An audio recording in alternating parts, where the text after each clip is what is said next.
Or what the command is. Raise the back of your hand towards the ceiling. Does that sound familiar? We just do the same thing? So what does that say? Your infraspinatus and your teres minor are both what rotators? Lateral rotators. They both do the same thing. Okay, so there are two muscles that cause external rotation, lateral rotation, outward rotation of the arm, which those are your infra and your teres minor. But then how do we differentiate one from the other palpation-wise if they're doing the same thing? So here's how we do that. If we palpate on the just below the spinous process on the scapula, what are we feeling? What are we palpating? Infraspinatus. Okay. Now the teres minor, okay, the palpation over there would be right around the posterior shoulder joint. So come around over here so you can see. Okay. So I'm looking at her shoulder.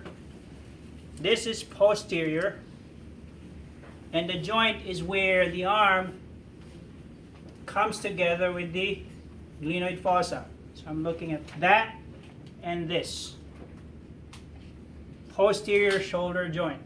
I'm going to be right there. If I'm palpating over here, what muscle is this? Infraspinatus. Posterior to the shoulder joint.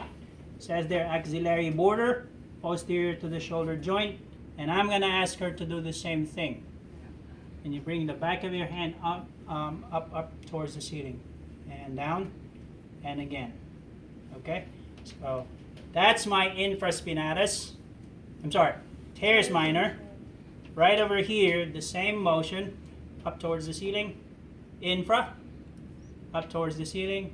Teres minor. How do you get to this? Axillary border. Posterior shoulder joint. Right there. Posterior shoulder joint. Both of them do the same thing. Okay? I didn't do this earlier because I wanted to make sure that you get the infraspinatus first. Everything is the same, even the motion. The only difference is where you put your palpate. Okay? Where you put your finger. Where you put your finger. Right below the spine of the scapula, infraspinatus. Posterior shoulder joint is your teres minor. Same action, same motion. Okay? So, try that.